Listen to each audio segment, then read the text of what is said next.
রাষ্ট্রপতি নির্বাচনের বিষয়ে যে আলোচনাটা হয়েছে সেটা অনেকটা আমার মনে হয় এগুলোও আজকে বোধহয় শেষ হবে না, 1 ঘন্টা ধরে আলোচনা হয়েছে।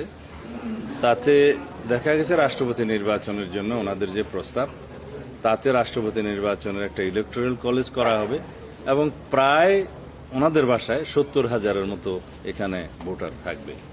মানে ইউনিয়ন পর্যায় থেকে শুরু করে স্থানীয় সরকারের সব পর্যায়ের প্রতিনিধিগণ এখানে ভোটার হবেন এবং রাষ্ট্রপতিকে সৎ, দক্ষ এবং অভিজ্ঞ একজন ব্যক্তিকে মনোনয়ন দেওয়ার জন্য ওখানে প্রস্তাব করা হয়েছে।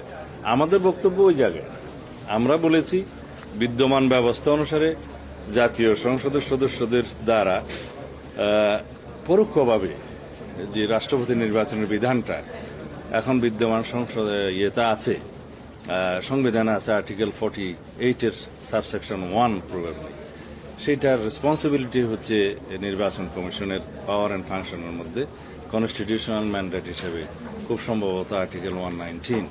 এতে প্রেসিডেন্ট এবং পার্লামেন্ট সদস্যদের নির্বাচনে যে সাংবিধানিক ম্যান্ডেট ইলেকশন কমিশন, সেই হিসেবে তারা এটা পরিচালনা করবে। আমাদের প্রস্তাব এখানে আছে, কিন্তু আমরা চিন্তা করেছি যদি দ্বিকক্ষ বিশিষ্ট পার্লামেন্ট প্রতিষ্ঠা হয় আইন সংবিধান সংশোধনের পরে এটার নিয়োগের মধ্য দিয়ে, নির্বাচনের মধ্য দিয়ে, তখন তাদেরকেও প্রেসিডেন্ট নির্বাচনের এই সদস্য সংখ্যার মধ্যে নিয়ে আসা দরকার হবে। সেই হিসেবে সংবিধান সংশোধন করা যায় যে উভয় পক্ষের সংখ্যাগরিষ্ঠ ভোটের সদস্যদের সংখ্যাগরিষ্ঠ ভোটের মাধ্যমে রাষ্ট্রপতি নিয়োগ হবে। এটা আমাদের কাছে বাস্তবায়ন মনে হয়েছে। আর বেসিক ডেমোক্রেসি স্টাইলে যেটা আওয়ামী লীগের সময় জেলা পরিষদের নির্বাচন হয়েছে, গ্রাম পর্যায় থেকে মেম্বার, চেয়ারম্যান সহ সবাইকে ওই ইলেকটোরাল কলেজের সদস্য করা হয়েছে, সেটা কি পরিমাণে কিভাবে সেই ইলেকশন সিস্টেম দূষিত হয়েছে আপনারা দেখেছেন। তা আমরা মনে করি আমাদের পলিটিক্যাল কালচার, আমাদের যে নির্বাচনী হিস্ট্রি এবং আমাদের যে চর্চা গণতান্ত্রিক, এইগুলো বিবেচনায় নিলে সেই বেসিক ডেমোক্রেসি স্টাইলের যদি আমরা ইলেকটোরাল কলেজ করি, সেটা মনে হয় ওই হিস্ট্রি আবার রিপিটেড হবে। সেই জায়গায় আমরা খুব বেশি ফলাফল পাবো বলে মনে হয় না এবং সেটা আমাদের এক্সপেরিমেন্ট করার এই মুহূর্তে আমাদের দরকার নেই। পরবর্তীতে যদি জাতীয় সংসদে এই বিষয়ে বিস্তারিত আলাপ আলোচনার মধ্য দিয়ে নতুন কোনো প্রস্তাব আসে বা জনগণের জন্য, দেশের জন্য কল্যাণকর হবে, সেটা তখন দেখা যাবে। ধন্যবাদ।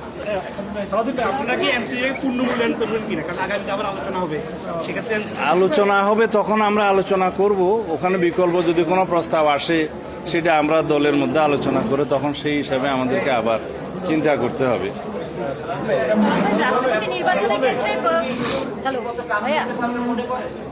রাষ্ট্রপতি নির্বাচনের ক্ষেত্রে বাম দলগুলো বলেছে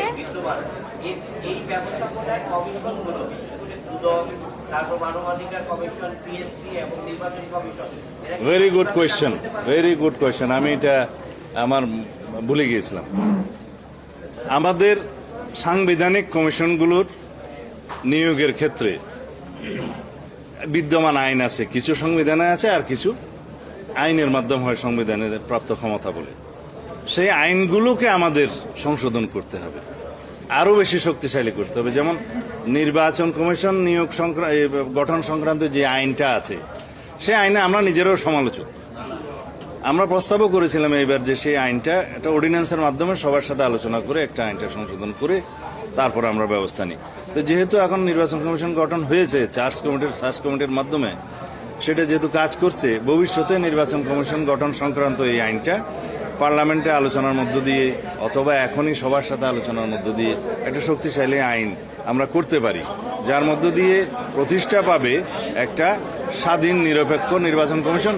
এবং এখানে কয়েকটা জিনিস আমরা সাজেস্ট করেছি যে নির্বাচন কমিশনের জবাবদিহিতা নিশ্চিত করতে হবে কোথাও না কোথাও। সেটা কর্মকালীন সময়ে জবাবদিহিতাটা আইনের মধ্যে থাকবে। আর নির্বাচন কমিশন যেহেতু সাংবিধানিক প্রতিষ্ঠান, আর্টিকেল 118-এ বলা আছে তারা সুপ্রিম জুডিশিয়াল কাউন্সিলের মাধ্যমে অপসারণ হবে, যেভাবে হাইকোর্ট, সুপ্রিম কোর্টের বিচারপতিগণ অপসারিত হতে পারেন, সেটা একটা বিধান ওখানে আছে। কিন্তু আমরা মনে করি না যে হাইকোর্ট, সুপ্রিম কোর্টের জাজেসদেরকে সুপ্রিম জুডিশিয়াল কাউন্সিলের মাধ্যমে শুধুমাত্র অপসারণ হওয়াটা একটা শাস্তি, এটা মনে করি না। আরও অনেক বেশি মিসকন্ডাক্টের জন্য আরও খুঁটিনাটি আইন করা দরকার। সকল সাংবিধানিক প্রতিষ্ঠানে যারা কর্মরত থাকবেন তাদের জবাবদিহিতা নিশ্চিত করার জন্য সংশ্লিষ্ট সকল আইনকে এইভাবে স্ট্রেনথেন করা উচিত, সংশোধন করা উচিত, যার মধ্য দিয়ে আমরা সাংবিধানিক প্রতিষ্ঠানসমূহে যারা কাজ করে তাদেরও জবাবদিহিতা নিশ্চিত করতে পারব। এবং অন্যান্য বিষয় ওখানে তখন আইন হিসেবে আনা যাবে, যাতে শক্তিশালী সেই সমস্ত কমিশনগুলো গঠন হয়। সেই আইনি সংস্কারগুলো দরকার। সবকিছু সংবিধানে থাকতে হবে এমন কথা নেই। সংবিধানে শুধু আছে এইভাবে যে একটা নির্বাচন কমিশন গঠন হবে, সেজন্য পার্লামেন্ট আইন প্রণয়ন করবে, মানবাধিকার কমিশন গঠন করা হবে, সেটা ওখানে নাই। অবশ্য আইন প্রণয়ন করা হবে, অন্যান্য কমিশন যেগুলো আছে আইন প্রণয়ন করা হবে। দুদক যদিও সাংবিধানিক প্রতিষ্ঠান নয়, আমাদের দেশের কালচারে দুদককে আরো বেশি ট্রান্সপারেন্ট, আরো বেশি শক্তিশালী করা দরকার। এখন যে দুদকের আইনটা আছে সেটাকেও সংস্কার করে তাদেরও অ্যাকাউন্টেবিলিটি নিশ্চিত করা দরকার এবং দুদককে শক্তিশালী করা দরকার এবং ট্রান্সপারেন্ট করা দরকার। কারণ আমরা অতীতে দেখেছি দুর্নীতি দমন কমিশন আরো বেশি দুর্নীতিতে জড়িত হয়ে গিয়েছিল এবং সেটা সরকারের প্ররোচনায় এবং ইচ্ছায় হয়েছে। সেগুলো বন্ধ করার জন্য আমাদেরকে এই সংশ্লিষ্ট আইনগুলো প্রত্যেকটা কমিশনের জন্য আলাদা আলাদাভাবে প্রণয়ন করা দরকার আর বিদ্যমান আইনগুলোকে সংস্কার করা দরকার।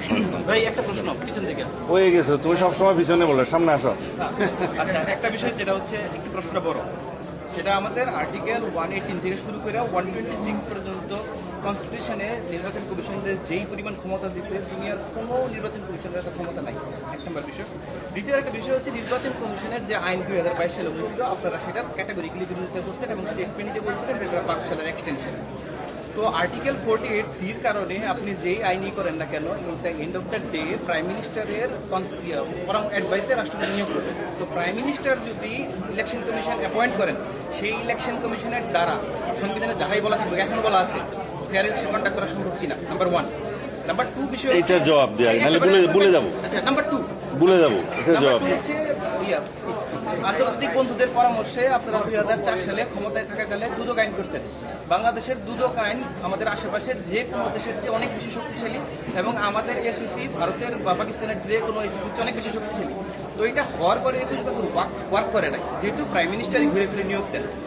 তো আবারও যদি প্রাইম মিনিস্টার নিয়োগ করে এই প্রতিষ্ঠানগুলোতে, তাহলে কি এগুলোকে আদৌ অ্যাকাউন্টেবল করা যাবে কিনা বা আদৌ এগুলাকে ওয়ার্ক করবে কিনা, যেহেতু 21 বছরে 20 বছরে 50 বছর করে নাই।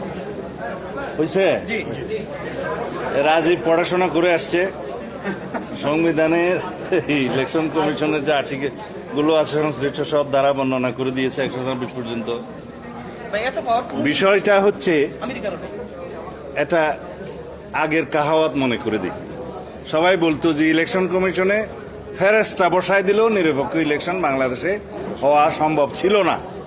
কেননা কেয়ারটেকার গভর্নমেন্ট অথবা গভর্নমেন্ট যদি ঠিক না থাকে, ইলেকশন কমিশন ছোট জগন্নাথ। এই জন্য প্রিকন্ডিশনটা ওইটা না। সংবিধানে যা ইলেকশন কমিশনকে ক্ষমতা দেয়া হয়েছে সেটা যথেষ্ট, ঠিক আছে তোমার বলতে। বাট যদি কেয়ারটেকার ব্যবস্থা প্রবর্তিত না থাকে, সেই কমিশন কাজ করবে না, এটা আমরা স্বীকার করি। এখানে হচ্ছে আমার উত্তরটা শেষ। দ্বিতীয় হচ্ছে দুদকের বিষয়ে যে আইনটা হয়েছিল, আমরা তো দুদকটা গঠন করেছিলাম, সেই কৃতিত্বটা বিএনপিকে দেওয়া যায় তো, এবং সেটা ট্রায়াল অ্যান্ড এরর প্রসেসের মধ্য দিয়ে সেই আইনটার সংশোধন হবে, কার্যকর হবে, উন্নত হবে, সেটাই নিয়ম। এখন কাজ করে নাই, যেহেতু সরকারটা ওরকম ছিল, নিয়োগটা ওরকম ছিল। আমরা এখন প্রস্তাব করছি দুদকের আইনটাও এমনভাবে হবে যাতে সেই আইনের গঠন প্রক্রিয়ার মধ্যেই দুদক স্বাধীনতা ভোগ করে এবং দুদকটা নিজেরাও জবাবদিহিতার মধ্যে থাকে এবং দুদকের ট্রান্সপারেন্সিও জনগণ দেখতে পায়। তাহলে সেই আইনি সংস্কারটা করা দরকার। Thank you. আমি যাই। বডির নিয়োগ যদি প্রাইম মিনিস্টারের হাতের বাইরে চলে যায়, মানে প্রাইম মিনিস্টারের হাতের বাইরে না, প্রাইম মিনিস্টারের সহ অন্য প্রেসিডেন্ট বা অন্য সবাই নিয়ে এনসিসির মাধ্যমে, তাহলে কি এক্সিকিউটিভ আর্টিকেল 48(3)-র কথা কেন বললা? এখানে আমি তো একটু আগেই বললাম যে রাষ্ট্রপতির ক্ষমতা বৃদ্ধির মধ্য দিয়ে রাষ্ট্রপতি এবং প্রধানমন্ত্রীর মধ্যে ক্ষমতার চেক অ্যান্ড ব্যালেন্স করতে হবে, ভারসাম্য নিয়ন্ত্রণ করতে আনতে হবে এবং রাষ্ট্র পরিচালনার ক্ষেত্রে এই পাওয়ার ব্যালেন্স করার জন্যই তো আমরা এই আলাপ আলোচনার মধ্যে বসছি। আমাদের সংস্কার কমিশনের সহসভাপতি প্রফেসর আলী রিয়াজ সাহেব কথা বলবেন। আমি এখন যাই। থ্যাংক ইউ ভাই।